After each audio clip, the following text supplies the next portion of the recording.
अस्सलामु अलैकुम वरहमतुल्लाहि वबरकातुहू। रब्बि इश्रह ली सदरी वयस्सिर ली अमरी वहलुल उक़्दतम मिन लिसानी यफ़क़हू क़ौली। अल्हम्दुलिल्लाहि रब्बिल आलमीन। पारा नंबर 5 सूरत अन-निसा आयत नंबर 69। अऊज़ु बिल्लाहि मिनश शैतानिर रजीम। बिस्मिल्लाहिर रहमानिर रहीम।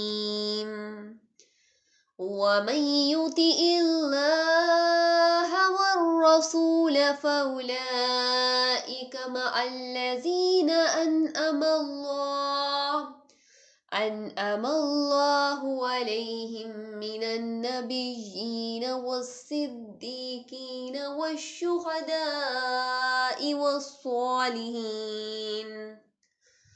वहसुन उलाइक रफ़ीक़ा। और जो अल्लाह रब्बुल इज़्ज़त और रसूल सल्लल्लाहु अलैहि वसल्लम की अताअत करेगा तो वो इनके साथ होंगे जिन पर अल्लाह रब्बुल इज़्ज़त ने इनाम किया, नबियों, सिद्दीकीन और शहीदों और स्वालिहीन में से, और यही बेहतरीन साथी हैं। इब्न जुरैज में है कि एक इंसानी नबी सल्लल्लाहु अलैहि वसल्लम के पास आए। अब सल्लल्लाहु अलैहि वसल्लम ने देखा कि वो सख्त गमगीन है। सबब दरियाफ्त किया तो जवाब मिला, ए अल्लाह के रसूल सल्लल्लाहु अलैहि वसल्लम, हम तो सुबह शाम आपकी खिदमत में आ बैठते हैं, दीदार भी हो जाता है और कुछ घड़ी सोहबत भी मैसर आ जाती है, लेकिन कल क़यामत के दिन आप तो नबियों के आला मजलिस में होंगे और हम तो आप सल्लल्लाहु अलैहि वसल्लम तक कभी भी पहुंच नहीं सकेंगे। तो इस सिचुएशन में आप सल्लल्लाहु अलैहि वसल्लम अभी खामोश रहे, लेकिन सैयदना जिब्राइल अलैहिस्सलाम ये आयत लाए तो आप सल्लल्लाहु अलैहि वसल्लम ने आदमी भेजकर इन्हें ये खुशखबरी सुना दी। सैयदना सुबान रज़ियल्लाहु तआला अन्हु जो रसूलुल्लाह सल्लल्लाहु अलैहि वसल्लम के आज़ाद करदा गुलाम थे, उनको रसूलुल्लाह सल्लल्लाहु अलैहि वसल्लम से बहुत मोहब्बत थी। इनकी ज़ियारत के बगैर तो इनको बिल्कुल भी सब्र नहीं होता था। एक दिन जब वो आप सल्लल्लाहु अलैहि वसल्लम के पास आए, इनके चेहरे का रंग बदला हुआ था, तो नबी सल्लल्लाहु अलैहि वसल्लम ने दरियाफ्त किया कि सुबान, तुम्हारे चेहरे का रंग क्यों बदला हुआ है? तो उन्होंने कहा, मुझे कोई तकलीफ़ नहीं है, मुझे कोई मर्ज़ नहीं है, मुझे बस आपकी मुलाकात का हमेशा शौक़ रहता है। और मैं ये सोच रहा था कि आखिरत में जब मुझे ख्याल आया कि आखिरत में तो आप आला नबियों के साथ होंगे तो मैं आपको देख ना सकूंगा, और अगर मुझे जन्नत में दाखिला ना मिला तो मैं तब आपको बिल्कुल भी ना देख सकूंगा। तो मालूम हुआ कि बावजूद दर्जात के मुख्तलिफ होने के अहले जन्नत की आपस में मुलाकात ज़रूर होगी। देखिए यहाँ पर अल्लाह रब्बुल इज़्ज़त स्वालिहीन को, शुहदा को यहाँ पर खुशखबरी दे रहे हैं। यहाँ पर आगे स्टार्ट करने से पहले मैं एक क्वेश्चन आपसे करना चाहती हूँ कि अगर कोई आपसे पूछ ले कि देखिए यहाँ पर तो अल्लाह और उसके रसूल सल्लल्लाहु अलैहि वसल्लम की अताअत का हुक्म आया है, यानी कि अल्लाह के साथ रसूल का हुक्म आया है, तो ये शिरक नहीं है? तो अगर ये शिरक नहीं है तो इसकी दलील दें। तो देखिए, दलील के साथ अगर आप बात करेंगे तो आप उस चीज़ में उसका हक अदा कर देंगे, यानी कि कुरान पाक का आप हक अदा कर देंगे। जब भी कोई किसी सिचुएशन में आपको कोई भी क्वेश्चन अगर आ जाए तो आपको दलील से बात करनी आनी चाहिए। यहाँ पर हमने जो शिर्क की डेफिनेशन पढ़ी थी वो अल्लाह रब्बुल इज़्ज़त की ज़ात, सिफ़ात, हकूक़, इख्तियारात, अस्मा व सिफ़ात में किसी को शरीक करना बेसिकली शिर्क कहलाता है। यहाँ पर दो तरह के अमूर हैं, एक अमूर कौनिया और एक अमूर शरिया। जो अल्लाह रब्बुल इज़्ज़त की हुक्म कौनी है इसमें आप सल्लल्लाहु अलैहि वसल्लम शरीक नहीं है। मसलन चीज़ों को पैदा करना, कायनात का बनना, रिज़्क देना, मौत देना, तो ये सारे अमूर कौनिया है, इसमें आप सल्लल्लाहु अलैहि वसल्लम अल्लाह के साथ शरीक नहीं होंगे। लेकिन जो अमूर शरिया है, यानी कि शरीयत जिनके थ्रू हम तक पहुँची, वहाँ पर अल्लाह के साथ नबी सल्लल्लाहु अलैहि वसल्लम का जिक्र ज़रूर आएगा। यहाँ पर थिंकिंग के अंदर क्लैरिटी होनी बहुत ज़्यादा ज़रूरी है। देखें, नबी सल्लल्लाहु अलैहि वसल्लम के थ्रू हम तक शरीयत पहुँची। अगर नबी सल्लल्लाहु अलैहि वसल्लम एक ज़रिया बने ना हम तक अल्लाह रब्बुल इज़्ज़त का पैगाम, अहकामात पहुँचाने का, तो कुरान में यहाँ तक आता है कि जिसने रसूल की अताअत की, इसने दरअसल अल्लाह रब्बुल इज़्ज़त की अताअत की।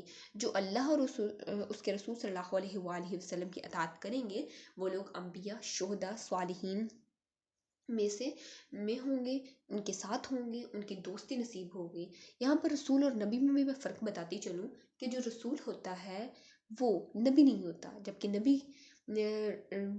जो रसूल होता है वो नबी होता है, जबकि नबी रसूल नहीं होता। अब जो रसूल होता है अल्लाह रब्बुल इज़्ज़त ने उसे शरीयत दी होती है, जबकि नबी उसी शरीयत को लेके आगे चलता है।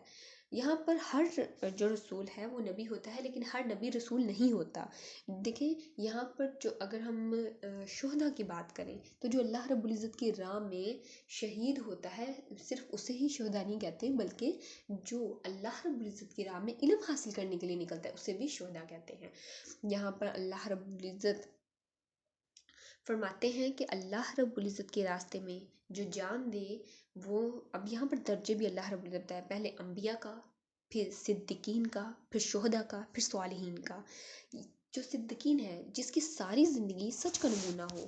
دیکھیں اگر ہم دیکھیں کہ ہم اپنی ڈیلی روٹین میں، ہم اپنی پوری لائف میں کیا کرتے ہیں، ہم اپنی پوری لائف میں چھوٹی چھوٹی باتوں پہ بھی جھوٹ بولتے ہیں، تو دیکھیں یہ جو ہے یہ صدیقین نہیں ہے۔ اللہ رب یہاں پر ہم سفر معراج کے بارے میں دیکھیں گے کہ رسول اللہ صلی اللہ علیہ وآلہ وسلم نے حضرت ابوبکر صدیق رضی اللہ تعالیٰ عنہ کو صادق کا لفظ کب دیا؟ رسول اللہ صلی اللہ علیہ وآلہ وسلم نے اپنے سفر معراج کے بارے میں قریش کو اطلاع دی، تو اکثر لوگوں نے کہا کہ واللہ یہ تو صاف ناقابل قبول ہے۔ بہت سے لوگ جنہوں نے اسلام اختیار کر لیا تھا مرتد ہو گئے۔ لوگ ابو بکر صدیق رضی اللہ تعالیٰ عنہ کے پاس گئے اور ان سے کہا اے ابو بکر، کیا تمہیں اپنے دوست کے متعلق اب بھی حسن ظن ہے؟ تو وہ دعویٰ کرتا ہے کہ آج کی رات وہ بیت المقدس پہنچا، وہاں نماز پڑھی اور مکہ واپس آیا۔ ابو بکر صدیق رضی اللہ عنہ نے کہا واللہ اگر انہوں نے ایسا کہا تو سچ کہا۔ پھر وہ رسول صلی اللہ علیہ وآلہ وسلم کے پاس آئے اور آپ صلی اللہ علیہ وآلہ وسلم سے تفصیل سنی۔ کہتے ہیں کہ میں گواہی دیتا ہوں کہ اللہ رب العزت، کہ آپ صلی اللہ علیہ وآلہ وسلم اللہ رب العزت کے رسول ہیں۔ رسول اللہ صلی اللہ علیہ وآلہ وسلم نے حضرت ابو بکر صدیق رضی اللہ عنہ سے فرمایا اے ابو بکر تم صدیق ہو، یعنی کہ سچے ہو گئے۔ اسی دن آپ صلی اللہ علیہ وسلم نے انہیں صدیق کا لقب عطا فرمایا۔ یہ سیرت ابن ہشام کی روایت ہے۔ تو دیکھیں اللہ رب العزت سے ہمیں دعا کرنی چاہیے اللہم انی اسألک ایمانا لا یرتد ونعیما لا ینفد۔ اے اللہ میں تجھ سے کبھی نہ پھرنے والے ایمان کا سوال کرتی ہوں۔ اے اللہ ایسی نعمت جو کبھی ختم نہ ہو، اور جنت خلد کے اعلیٰ درجوں میں محمد صلی اللہ علیہ وآلہ وسلم کی رفاقت کا سوال کرتی ہوں۔ اللہ رب العزت سے دعا ہے کہ اللہ رب العزت ہمیں بھی جنت الفردوس میں نبی صلی اللہ علیہ وآلہ وسلم کی رفاقت نصیب فرمائے، آمین ثم آمین۔ آیت نمبر 70، ذَلِكَ الْفَضْلُ مِنَ اللَّهِ وَكَفَى بِاللَّهِ عَلِيمًا۔ یہ اللہ رب العزت کا فضل ہے اور اللہ رب العزت کافی ہے سب کچھ جاننے والا۔ اس آیت کریمہ میں اللہ رب العزت فرماتے ہیں جنت میں انبیاء، صدیقین، شہداء کی رفاقت اللہ رب العزت کے فضل و کرم سے ملے گی۔ دیکھیں عبادت کی وجہ سے نہیں، عبادت تو ایک بہانہ ہے۔ اللہ رب العزت چیک کرنا ہے کہ کون سا انسان اللہ رب العزت کے بتائے ہوئے راستے پر چل رہا ہے، اس کو جتنی بھی ہرڈل فیس کرنی پڑ رہی ہے وہ کر رہا ہے، لیکن کس کی خاطر؟ اللہ رب العزت کی خاطر۔ تو اللہ رب العزت جانتے ہیں میرے کون سا بندہ کس کیٹیگری کا ہے، تو اللہ رب العزت نے اپنے ان نیک اور صالحین بندوں سے اجر عظیم کا، جو اجر عظیم کے مستحق ہیں، ان سے وعدہ کیا ہے کہ آپ کو انبیاء، صادقین، شہداء کا ساتھ نصیب ہوگا، ان کی کمپنی میں اثر آئے گی۔ اللہ رب العزت سے دعا ہے کہ اللہ رب العزت ہمیں دین کا سچا فہم نصیب فرمائے، قرآن کو خود بھی اچھے سے پڑھنے اور دوسروں تک بھی اس کا پیغام پہنچانے کی توفیق عطا فرمائے، آمین۔ وآخر دعوانا ان الحمد للہ رب العالمین، سبحانک اللہم وبحمدک، نشہد ان لا الہ الا انت، نستغفرک ونتوب الیک۔ السلام علیکم ورحمۃ اللہ وبرکاتہ۔